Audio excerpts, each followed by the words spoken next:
पण आता ह्या 3 योजनांचं एकत्रित तुलना हे आता करण्यासाठी मी अविनाश सरांना विनंती करतो की त्यांनी त्यांचा पाठ चालू करावा. Yes, thank you JD sir. तर आतापर्यंत आपण यूपीएस, आरएनपीएस आणि एनपीएस यांचा जो डिटेल आढावा घेतलाय तोच एक रिव्हिजन स्वरूपात आणि तुलनात्मक स्वरूपात आपण पाहणार आहोत. तर पहा, कर्मचारी हिस्सा म्हणजे युपीएस मध्ये किती आहे? 10%. त्याच्यानंतर आरएनपीएस मध्ये म्हणजे राज्याची जी योजना आहे त्याच्यामध्ये 10%. तर एनपीएस मध्ये सुद्धा 10%च आहे. शासन हिस्सामध्ये मात्र फरक आहे. युपीएस मध्ये 18.5% आहे, राज्याची जी योजना आहे त्याच्यामध्ये 14% आहे, तर एनपीएस जी आहे त्याच्यामध्ये सुद्धा 14%च आहे. त्यानंतर पेन्शन किती मिळेल? आता एनपीएसच्या बाबतीत यापूर्वीच सांगितल्याप्रमाणे एकूण जी काही रिटायरमेंटच्या वेळेस एकूण जी काही जमा रक्कम असेल त्याच्यातली 60% रक्कम आपल्याला एक रकमी परत मिळणार आहे, जी की इन्कम टॅक्स फ्री आहे. त्यासोबत राहिलेली जी 40% रक्कम आहे त्याच्यातून आपल्याला एन्युटी प्लॅन परचेस करायचा असतो आणि जो काही प्लॅन निवडलाय त्यानुसार आपल्याला पेन्शन मिळते. तर तो मृत्यू पश्चात आपल्या जी 40%चा जो एन्युटी प्लॅन निवडलाय आपण, तर ती रक्कम आपल्या मृत्यू पश्चात कुटुंबाला वापस मिळायची का नाही मिळायची अशा दोन्ही स्वरूपाचे प्लॅन आहेत. तो निवडायचा डिसिजन आपला असेल कधी? रिटायरमेंटच्या वेळेस. त्यानंतर युपीएस आणि आरएनपीएस याच्यामध्ये बघा पेन्शन किती मिळतं. ऑलरेडी हा पार्ट कव्हर झालेला आहे, फक्त हे रिव्हिजन स्वरूपात मी घेणार आहे. युपीएस मध्ये काय होतं की शेवटच्या जो 12 महिन्याचा एकूण बेसिक आहे त्याची सरासरी काढली जाते आणि त्याच्या 50% एकूण 12 महिन्याच्या. पण आरएनपीएस मध्ये म्हणजे राज्याचे जे आहे त्याच्यामध्ये काय होतं, फक्त शेवटचा जो बेसिक आहे शेवटच्या महिन्याचा त्याच्या 50%. तर सेवा कालावधी जर 10 ते 25 वर्ष असेल तर प्रमाणबद्ध पद्धतीने म्हणजे किमान युपीएस मध्ये किमान 25 वर्ष सेवा पाहिजे 50% मिळण्यासाठी. तर राज्याची जी योजना आहे त्याच्यामध्ये 20 वर्ष पाहिजे. पण सेवा जर कालावधी कमी असेल तर त्या प्रमाणात आपल्याला पेन्शन मिळतं, म्हणजे त्या प्रमाणात आपलं पेन्शन मिळेल. किमान सेवा कालावधी ऑलरेडी घेतला, युपीएस मध्ये 25 वर्ष, आरएनपीएस मध्ये 20 वर्ष, तर एनपीएस मध्ये किमान सेवा कालावधीचा काही विषय नाही. आता ग्रॅच्युटी, जस्ट सरांनी आता थोड्या वेळाखाली सांगितलं की ग्रॅच्युटी युपीएस मध्ये ग्रॅच्युटी दिली जाणार आहे. किती दिली जाणार आहे त्याचं कॅल्क्युलेशन गोपाळ तोळकर सरांनी या ठिकाणी सांगितलं, म्हणजे सॉरी आपले जेडी सरांनीच करून दाखवलं.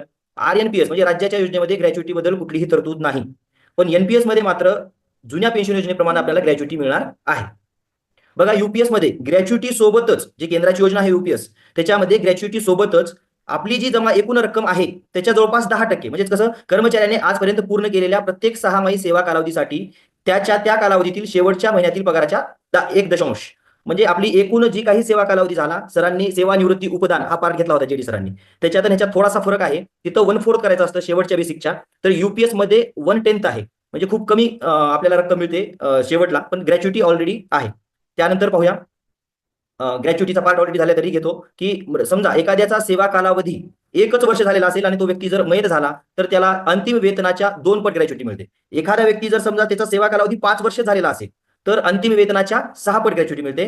जर एखाद्याचा 11 वर्षच सेवा कालावधी झाला असेल तर 12 पट, आणि सेवा 20 वर्षापर्यंत झालेली असेल तर 20 पट, पण 20 वर्षापेक्षा जास्त झालेली असेल तर यापूर्वी जेडी सरांनी कॅल्क्युलेशन केल्याप्रमाणे अंतिम वेतनाच्या 1/4 करून त्याला एकूण 6 माही जेवढे काही कालावधी झाले असतील त्याने गुणायचंय. म्हणजे आपण उदाहरण घेतलं होतं त्या बाबतीत त्यांची सेवा एकूण 37 वर्षांची होती, पण आपण 33 मॅक्झिमम किती धरता येतं आपल्याला? 33. तर 33 वर्षामध्ये आपल्याला 66 पार्ट होतात 6 महिन्याचे, तर त्याप्रमाणे 12 लाख समथिंग काहीतरी कॅल्क्युलेशन मध्ये आपलं आलं होतं. एन्युटी निवृत्ती वेतन ऐच्छिक अंश राशीकरण लागू नाही, म्हणजे युपीएसला पण लागू नाही, आरएनपीएसला बी लागू नाही. आणि एनपीएस मध्ये निवृत्ती वेतनावेळी जमा होणाऱ्या 60% रक्कम एक रकमी मिळते. पण एखाद्याची इच्छा असेल तर ती 60% रक्कम सुद्धा आपल्याला एन्युटी प्लॅन मध्ये शासनाला एक प्रकारे विकता येते. किमान निवृत्ती वेतनाची हमी युपीएस मध्ये 10 वर्ष सेवा झाली असेल तर 10,000 आहे, आरएनपीएस मध्ये 10 वर्ष सेवा झाली असेल तर 7,500 आहे. एनपीएस मध्ये अशी कुठलीही हमी नाही. डिअरनेस रिलीफ, आता सरांनी सांगितलं की आपले विठोबा पाटील सरांनी डीए आणि डीआर हा सेमच आहे. तर बघा युपीएस मध्ये डीए लागू आहे, आरएनपीएस मध्ये सुद्धा लागू आहे. एनपीएस मध्ये डीएचा विषय नाही, तो मार्केट प्रमाणे जे काही चढ उतार होतील त्याप्रमाणे आपल्याला आपलं पेन्शन मिळत जाईल. रजारोखीकरण तिन्ही योजनांना लागू आहे. जीआयएस म्हणजे गट विमा योजना ती तिन्ही योजनांना लागू आहे.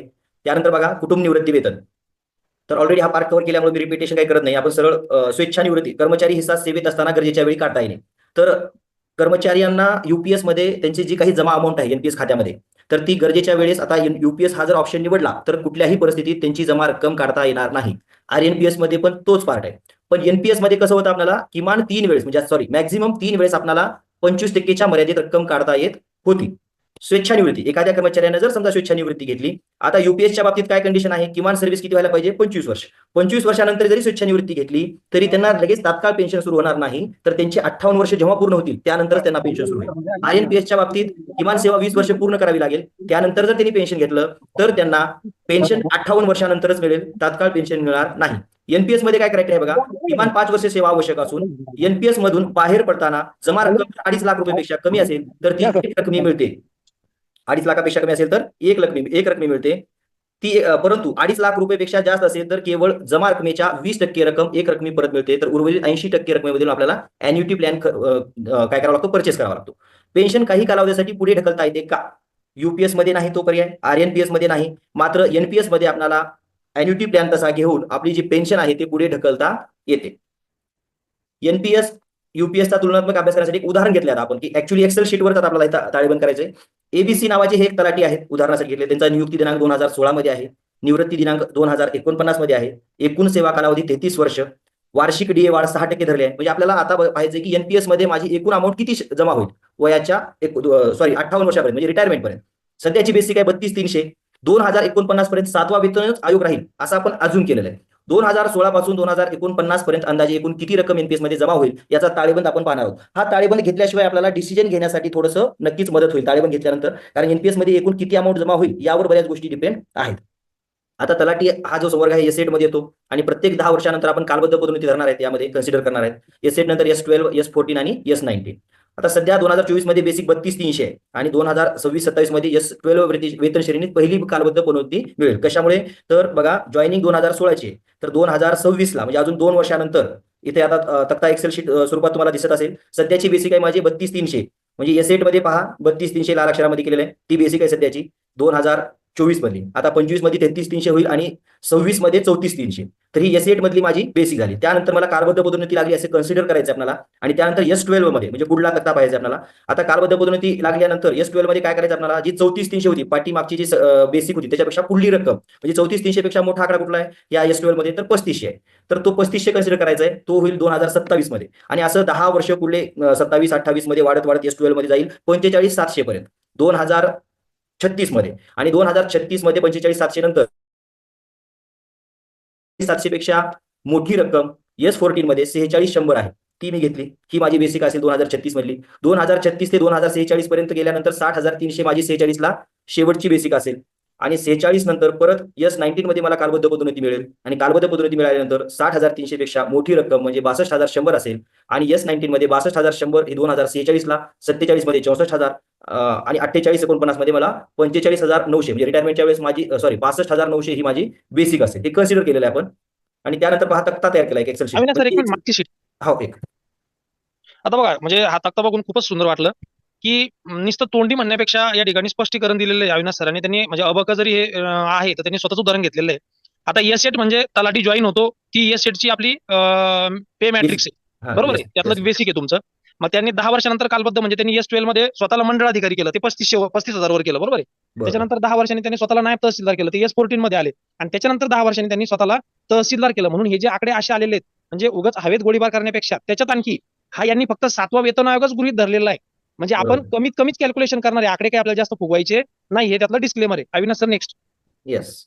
त्यानंतर आता ही अशा स्वरूपाची एक एक्सेल शीट तयार केलेली आहे. हा सर्व डाटा आपण ग्रुपवर नंतर शेअर करणारच आहे. म्हणजे तुम्हाला प्रत्येकाला त्याच्यामध्ये आपलं बेसिक आणि हे सगळ्या रक्कम टाकून एक्झॅक्टली रिटायरमेंट पर्यंत किती अमाऊंट जमा होईल हे काढता येणार आहे.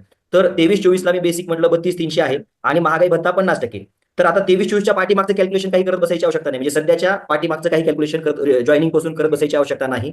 सध्या बघा 32,300 बेसिक, महागाई भत्ता 50%. आणि माझे इथं जर पाहिला तुम्ही वर्षभरात जमा एकूण एनपीएस रक्कम, म्हणजे कॉलम नंबर 1, 2, 3, 4, 5, 6, 7, 8 नंबरचा कॉलम जर पाहिला तर त्याच्यामध्ये 11,18,000 असा एक रक्कम टाकलेली आहे. म्हणजे माझ्या सध्या एनपीएस खात्यामध्ये 11,18,000 ही रक्कम आहे. तर त्याच्या पाठीमागचा आपल्याला काही पाहत बसायची आवश्यकता नाही. त्यानंतर पहा, जी पाठीमागे आपण म्हणजे पाठीमागच्या शीटमध्ये, एकच मिनिट, हा, या शीटमध्ये 32,300 घेतलं होतं, त्यानंतर 33,300 आणि 34,300. तर 33,300, 33,300, 34,300 म्हणजे 26 पर्यंत 34,300 आलं. त्यानंतर 26-27 मध्ये बघा 35,000 केले, सॉरी. तर 35,000 हा मंडळ अधिकारी यांचा ग्रेड पे मला लागू झाला. आणि 35,000 पासून 46 पर्यंत, सॉरी 36 पर्यंत 45,700. म्हणजे पाठीमागच्या एक्सेल शीटमध्ये आपण जे काही बेसिक घेतले होते आपल्या सेवा कालावधीनुसार, ते इथं कॉपी पेस्ट केले, सरळ सरळ इथं काय केले, कॉपी पेस्ट केले. आणि त्यानंतर महागाई भत्ता बघा, वार्षिक आपण 6% वाढ फक्त कन्सिडर केली आहे. 50%, 56%, 62% आणि असं रिटायरमेंटच्या वेळेस 2049 ला त्यावेळेस आपला डीए असेल 200% असं कन्सिडर केलंय. आता महागाई भत्ता वार्षिक 6% वाढीसह बघा, ह्या 33,300च्या 56% किती आले, 18,648 रुपये. तर माझं मूळ वेतन किती होईल, 33,300 प्लस 18,648, 51,948. 2 नंबरचा सिरियल क्रमांक 2ची आपण ओळ पाहतोय. 51,948. आता त्यानंतर एनपीएस कॉन्ट्रीब्युशन किती आहे? एकूण एनपीएस कॉन्ट्रीब्युशन कर्मचारी 10% प्लस शासनाचे 14% असे 24%. ह्या 51,948 चे 24% काढले 12,468 रुपये. म्हणजे मंथली माझे जवळपास 12,468 रुपये सध्या एनपीएसच्या खात्यामध्ये ऍड होत आहेत. तर त्यानंतर पुढल्या वर्षी 25-26 मध्ये किती होतील? 13,336. 26-27 मध्ये हे मंथली आहेत 14,112. 12,000ला काय केलं मी पुढे वर्षभरात जमा एकूण एनपीएस रक्कम हा जो कॉलम आहे त्याच्यामध्ये पहा सगळ्यात वरी 11,18,000 आहे. त्याच्या खाली 24-25 मध्ये काय केले? 1,49,610. काय केले? सरळ सरळ ह्या 12,468 गुणिले 12 म्हणजे 12 महिन्याची किती झाले? ते 1,49,610. वर्षभरात किती जमा होतील माझे? 1,49,610. 25-26 मध्ये किती होतील? 1,60,030 रुपये. आणि असं सगळं प्रत्येक वर्षाचं कॅल्क्युलेशन आपण केलेलं आहे. तर एकूण माझी एनपीएस मध्ये जे स्वतःचा हिस्सा आहे तो किती जमा असेल त्यावेळेस? 92,33,725. 92,33,725 हा शासन हिस्सा प्लस माझा हिस्सा एकत्रित तेवढा असेल. पण या कालावधीमध्ये जे माझे सध्या 11 लाख रुपये आहेत प्लस प्रत्येक वर्षी जे काही ऍड होत जाणार आहेत त्यांना काहीतरी प्रमाणात ती रक्कम वाढणार आहे. कारण आपण पाहिलंच आहे की एनपीएस मधले बऱ्यापैकी रक्कम आता LC50 आपण बऱ्याच जणांनी निवडलेला आहे. जेडी सरांनी सांगितलेल्या सूचनेप्रमाणे LC50 निवडल्यामुळे काय झाले? 50% आपला पैसा इक्विटीमध्ये आहे आणि बाकीचे पैसे गव्हर्नमेंट बॉन्ड, कॉर्पोरेट बॉन्डमध्ये वगैरे आहे. तर आपल्याला सध्या जे काही पैसे आहेत, जे काही रक्कम एनपीएस खात्यामध्ये आहे ती रिटायरमेंट पर्यंत 100% काहीतरी दरानं वाढणार आहेत. आता आपल्या या उदाहरणामध्ये आपण काय धरलं की 10% वाढणार आहे असं कन्सिडर करू. XIR म्हणजे वार्षिक 10% ते रिटायरमेंट पर्यंत वाढणार आहे. थोडंसं जास्त होईल किंवा कमी होईल पण अंदाज येण्यासाठी आपण 10%चं उदाहरण घेतलंय. आता सेवा कालावधी हा उलट्या पद्धतीने घेतलाय बघा. सेवा कालावधी 25 वर्ष म्हणजे जी एकच मिनिट 2023-24 मध्ये रक्कम आहे 11 लाख ती किती वर्ष वाढणार आहे? इथून पुढे 25 वर्ष वाढणार आहे. कंपाऊंडिंग किती वर्षात होणार आहे? 25 वर्षाचं. त्यानंतर जी 24-25 मध्ये रक्कम आहे ती किती वर्ष वाढणार आहे? 24 वर्ष वाढणार आहे. अशा पद्धतीनं XIR चा एक गुणक काढलाय, 10%चा एक गुणक काढलाय. तो एक्सेल शीट शेअर करून टाकतो. तो कसा आला वगैरे एक्सप्लेनेशन आता इथं आवश्यक नाही. 10.84 आहे. त्याच्यानंतर 24 वर्षासाठी 9.85 आहे. असं XIR चे गुणक आले 10% प्रमाण. तर 11 लाख रुपये 25 वर्षामध्ये म्हणजे माझ्या रिटायरमेंट पर्यंत 10%नं 1,21,19,120 रुपये होतील. 11 लाख रुपये 25 वर्षात 10% दरानं जर रिटर्न मिळाले तर 1,21,00,000 रुपये समथिंग काहीतरी होतील. आणि याप्रमाणेच प्रत्येक वर्षी जमा होणारी जी रक्कम आहे 1,49,000 होणार आहे 24-25 मध्ये ते 24 वर्ष वाढणार. बाकीच्या जी रक्कम आहेत ते हळूहळू कमी कालावधी मिळणार आहे त्यांना. म्हणजे 2,048-49 ची जी रक्कम जमा होणार आहे माझी त्यावेळेस एनपीएस मध्ये सगळ्या शेवटचा ओळ जर पाहिली 5,69,000 रुपये त्यांना वाढण्यासाठी काहीच मिळणार नाही असं कन्सिडर केलं कारण त्याच वर्षी आपण रिटायरमेंट होणार आहे. अशा प्रकारे एकूण कॅल्क्युलेशन केलं तर रिटायरमेंटच्या वेळेस मला 3 कोटी माझ्या खात्यामध्ये एनपीएस खात्यामध्ये 10% वाढीसह माझा जो 92 लाख हिस्सा आहे त्याच्यासह 3,66,00,000 रुपये एकत्रित जमा होतील. 3,66,00,000. आता या 3,66,00,000 पैकी 3,66,00,000 पर्यंत लक्षात आलं असेल प्रत्येकाची ही रक्कम वेगवेगळी राहणार आहे कारण सेवा कालावधी वेगळा असेल त्याचं बेसिक वेगळं असेल प्रत्येक गोष्टी प्रत्येकाच्या वेगळ्या राहणार आहेत. तर त्यामुळे प्रत्येकाने ते स्वतःच कॅल्क्युलेट करायचंय. आता समजा आपण युपीएस हा पर्याय निवडला नाही. आता काय निवडला? युपीएस पर्याय निवडला. तर युपीएस नुसार काय म्हणलं त्यांना की शेवटचे जे काही 12 महिने आहेत त्याची एकूण सरासरी काढायची. आता इथं मंथ वाईज घेतलं नाही आपण आपल्याला कॅल्क्युलेशन करायला सोपं जावं म्हणून. पण मंथ वाईज जर घेतला असतं तरी काही जास्त फरक पडत नाही. तर 65,900 ही माझी शेवटची बेसिक आहे. मूळ वेतन किती आहे माझं? 65,900. तर त्याच्या 50% करायचंय आपल्याला. त्याच्या 50% 65,900च्या 50% केलं तर 32,950 येतात. आणि 32,950 गुणिले प्लस हा जो 200% महागाई भत्ता आहे तो ऍड केला तर येणारी जी रक्कम काय आहे येणारी रक्कम असेल 97,425 रुपये. म्हणजे मला त्यावेळेस पेन्शन स्वरूपात 97,000 मिळू शकतात. आणि मी RNPS जर घेतलं म्हणजे राज्याची योजना जर घेतली त्याच्यामध्ये जास्त फरक पडणार नाही. फक्त 1-2 हजारचा फरक पडेल. म्हणजे युपीएस पेक्षा थोडीशी वाढीव भेटणार आहे. तर 1-2 हजाराचा फरक आहे ह्याच्यापेक्षा जास्त राहणार नाही. 97,000 ते 98,000 मला पेन्शन मिळू शकते युपीएस किंवा मी जर RNPS निवडलं तर. कारण माझ्या शेवटच्या पगाराच्या किती काम येते ना मी कॅल्क्युलेशन केल्याप्रमाणे आपली जी शेवटची बेसिक आहे 65,900 त्याच्या 50% प्लस जो काही डीए असेल 200% डीए आपण कन्सिडर केलाय तो 200% डीए याप्रमाणे कॅल्क्युलेशन करून आपल्याला त्यावेळेसचे आपलं पेन्शन काढायचं आहे. त्यानंतर पुढे जाऊया आपण एनपीएस बद्दल. आताच आपण पाहिलं किती जमा होत होते माझे 3,66,00,000. ग्रॅच्युटी राहिली समजून सांगायची वरची. ओके ग्रॅच्युटी बघा RNPS मध्ये तर ग्रॅच्युटीची कुठलीच तरतूद नाही. RNPS मध्ये ग्रॅच्युटीची कुठलीच तरतूद नाही पण युपीएस मध्ये ग्रॅच्युटीची तरतूद आहे. आता मला ग्रॅच्युटी रक्कम किती मिळेल? ही 97,000 तर पेन्शन मिळणारच आहे. त्यासोबत मला ग्रॅच्युटी सुद्धा मिळणार आहे.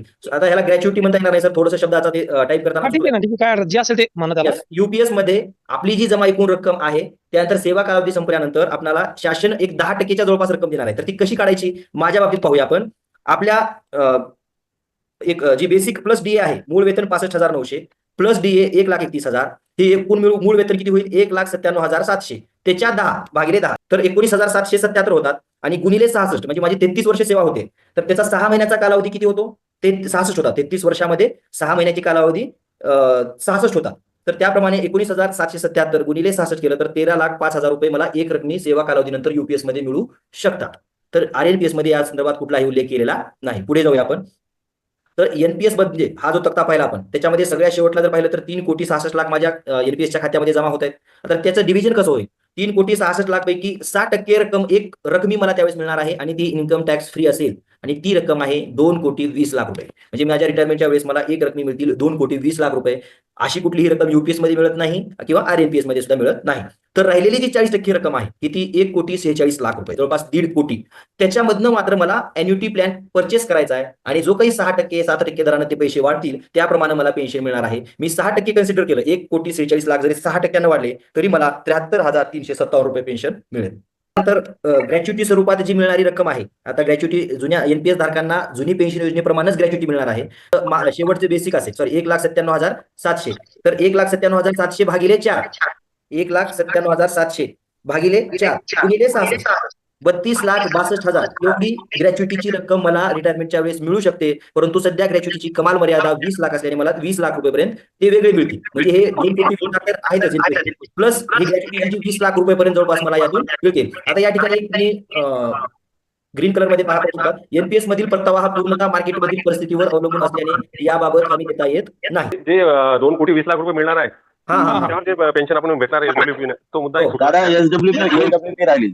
एसडब्ल्यूपी पुढे घेऊ दादा, त्याचं कॅल्क्युलेटर आहे. दादांचं म्हणणं तेच आहे. अच्छा ओके ओके, कळालं आहे, सगळे जागेवर येतात अर्थ. की जी 2,20,00,000 आहेत त्याची जर आपण एसडब्ल्यूपी केली आणि फक्त 8% दरानं जरी त्याचा परतावा ग्राह्य धरला तरी त्याच्यातून हे 73,000 पहिलेच येत होते पेन्शन आपल्याला 1,46,00,000 त्यासोबतच त्या 2,20,00,000 रुपयामधून आपल्याला 1,27,000 रुपये वेगळं पेन्शन मिळू शकतं. आपली जी अमाऊंट आहे ती ऍज इट इज आहे 2,20,00,000, त्याची फक्त आपण एसडब्ल्यूपी केली आणि समजा ती 17 वर्षासाठी जर एसडब्ल्यूपी केली तर आपले अमाऊंट जी आहे ती कमी होणार नाही, उलट आपली 17 वर्षानंतर म्हणजे वयाच्या 75व्या वर्षी त्या एकूण अमाऊंट माझी 3,04,00,000 असतील, समथिंग 3 कोटीच्या जवळपास असतील. तर हा कंपाऊंडिंगचा विषय आहे शेवटी, किती त्याचा सब्जेक्ट टू मार्केट रिस्क. चालतंय, पुढे जाऊया. तर हे उदाहरण घेतले म्हणजे जवळपास आता याच्यामध्ये जे आहे ते 9 कर्मचारीच आहेत. हे जे SKK आपण नाव थोडंसं कुणाचं डिस्क्लोज करू नये याच्यासाठी आपण हे केलंय. त्याच्यामधलं 2 नंबरचं तेवढं माझं आहे ते कन्फर्मली सांगू शकतो तुम्हाला. उदाहरण पण घेतले आपण. ANP हे 11,18,000, त्यानंतर सेवा कालावधी शिल्लक 26 वर्ष. तर सेवानिवृत्ती वेळी जमा होणारी एकूण 10% प्रमाणात धरले 3,66,00,000. त्यानंतर 60% प्रमाणे एक रकमी किती मिळणार मला 2,20,00,000 आणि जे 40% रक्कम ज्याच्यातून आपल्याला अॅन्युटी परचेस करायची ती 1,26,00,000. तर 40% प्रमाणे समजा अॅन्युटीची रक्कम 6% प्रमाणे जरी वाढली ती 1,26,000 आहे, तर मला 73,000च्या जवळपास पेन्शन मिळेल.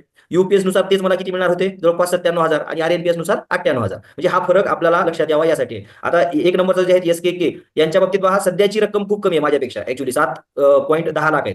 पण ते ग्रामसेवक डिपार्टमेंटमध्ये आहेत तर त्यांना जो आता सध्या फायदा होणार आहे की S8 डायरेक्ट ते कशामध्ये जाणार आहेत S14 मध्ये. क्या बात है, बढिया. पण सेवा कालावधी जवळपास सेमच आहे, 1 वर्षाचा फरक आहे. पण त्यांची एकूण जमा होणारी जी रक्कम आहे त्याच्यामध्ये मात्र डिफरन्स आहे, जवळपास 1 कोटीचा डिफरन्स आहे माझ्या रकमेत आणि 1 नंबरची जी कर्मचारी त्यांच्या रकमेत. कारण त्यांना S8 to S14 direct jump आहे, दोन आपले जे एक टप्पा आहे. तलाठी यांना S8 S12 S14 आणि मग S19. पण त्यांना ग्रामसेवक यांना कसं आहे S8 S14 S15 आणि S20. तर त्याचा फायदा नक्कीच यांना मिळतोय. त्यानंतर पहा JDB यांचे सध्याची रक्कम आहे जवळपास 25 लाख रुपये, सेवा कालावधी 23 वर्ष आहे. तर त्यांची अंदाजित रक्कम जवळपास 5 कोटी जमा होणार आहे आणि 60% प्रमाणे 3 कोटी त्यांना एक रकमी मिळतील. 2 कोटीचे अॅन्युटी प्लॅन त्यांना परचेस करावा लागेल.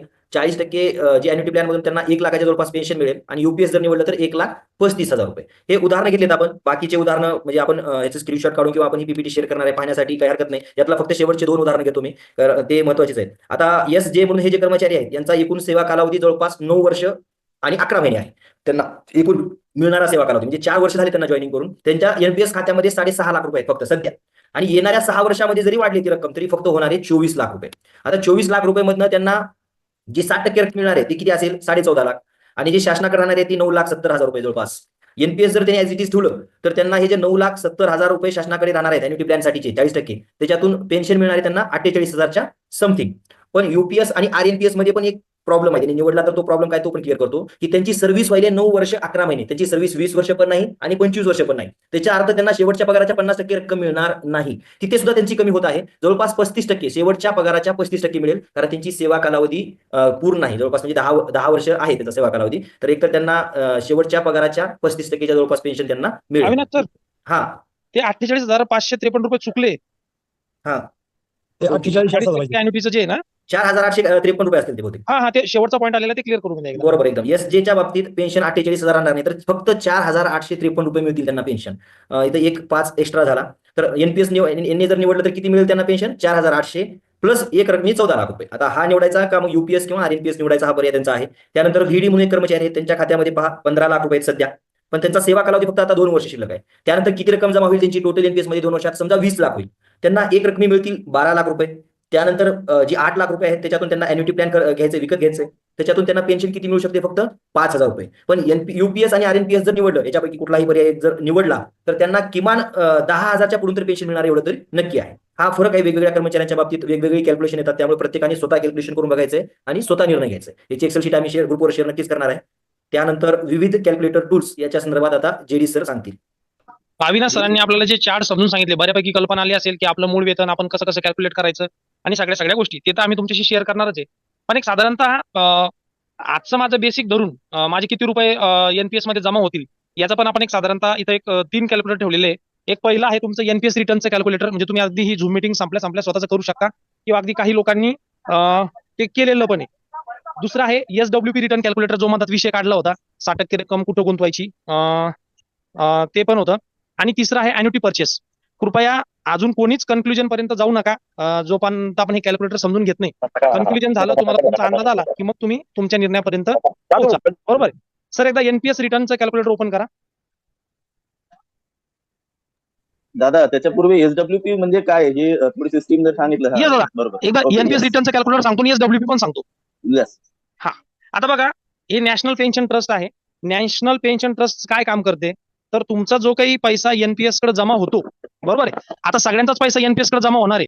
प्रत्येक जण म्हणतो की बा पैसा हा शासनाकडे जमा होणार आहे, शासनाकडे जमा होणार नाही. एक पीएफआरडी नावाची संस्था आहे, त्याच्या अंतर्गत एनपीए ट्रस्ट आहे. ही सगळी रक्कम तिकडे जमा होणार. युपीएस मध्ये कसे 2 पार्ट केले त्या निधीचे हे पण विठोबा पाटलांनी तुम्हाला समजून सांगितलं. आता एनपीएसचं माझं समजा सध्या मी एनपीएस मध्ये आहे, तर माझं काय भविष्य राहील माझं, किंवा आता अविनाश सरांचंच उदाहरण घेऊ आपण. इथं subscriber sector government scheme available, इथं तुम्ही नसेल बदलली, अविनाश सर एकदा स्कीमवर क्लिक करा.